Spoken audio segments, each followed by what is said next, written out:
I bet you have never heard this Bible story before.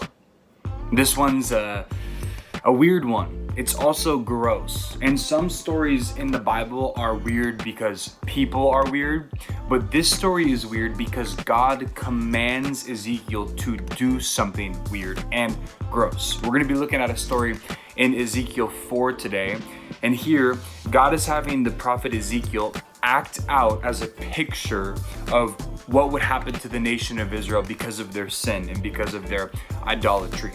And what he asks Ezekiel to do is lay on his side in front of everybody for a very long time. Let's read the verse together. It's Ezekiel 4 verses 4 through 5. God says to him, "Lie on your left side and put the sin of the people of Israel upon yourself. You are to bear their sin for the number of days that you lie on your side."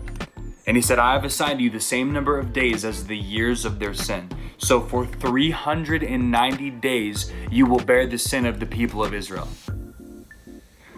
390 days Ezekiel is supposed to lay on his side in front of everybody to show them where their sin will lead them to, as a warning, as a picture of where their sin will lead them to. But it gets worse. God says in verse 9, "Hey, as you're laying there, take wheat, take barley, beans, lentils, millet, spelt, and put them in a storage bar." These are all like things for bread. And he says, "Use them to make bread for yourself. You are to eat during your 390 days on your side." Oh, thank you, God. Thank you for, you are to eat. Thank you. Interestingly, this isn't the weird part either, but interestingly, this is where we get Ezekiel bread from. So if you're ever in the store in the bread aisle, you can see Ezekiel bread. It's from this story. It was inspired by this story.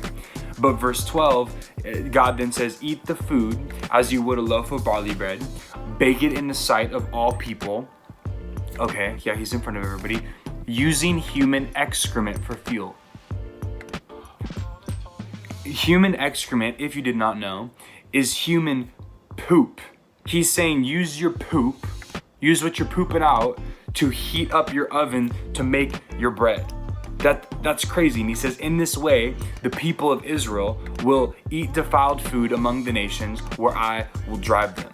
So Ezekiel lays on his side for 390 days, eating bread in front of everybody that has been cooked over his own poop. That's just weird. That's kind of a crappy situation. Get it? But seriously, what are we supposed to learn from that? What are we supposed to learn from this weird Bible story? Well, I've got two things that I think we can learn. Number one, what do we learn from Ezekiel laying on his side, cooking his bread over poop? We learn that God will take crazy action to make us aware of where our sinful action leads us to.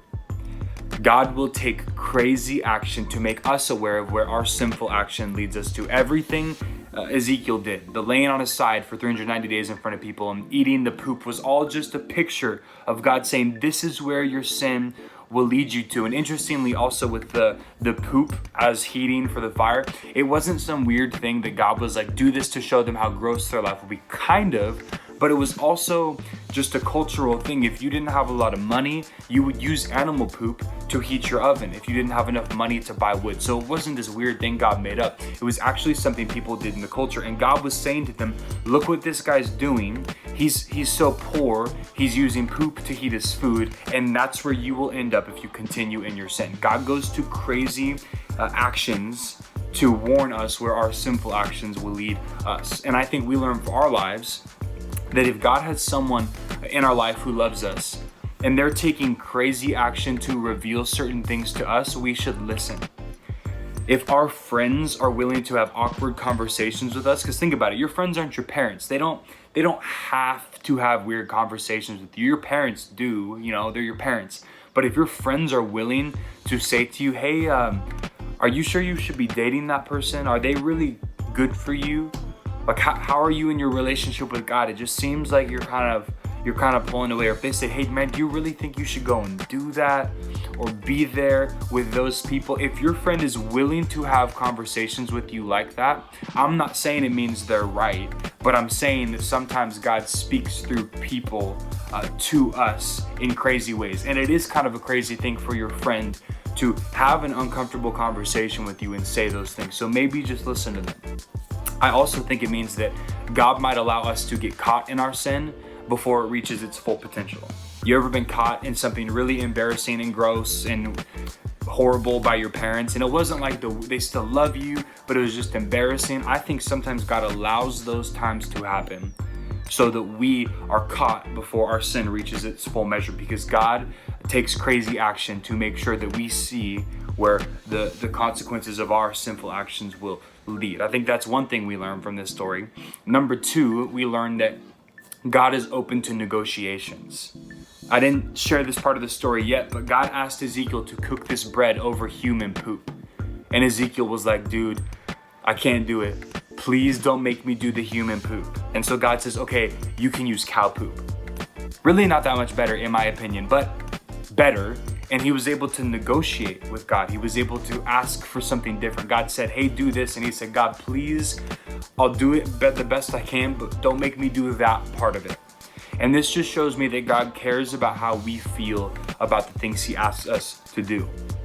I think where this will apply most in our lives is if you feel like God is telling you to do something, you can try a counter offer. And this happens a lot when we listen to a sermon or we're having a good conversation.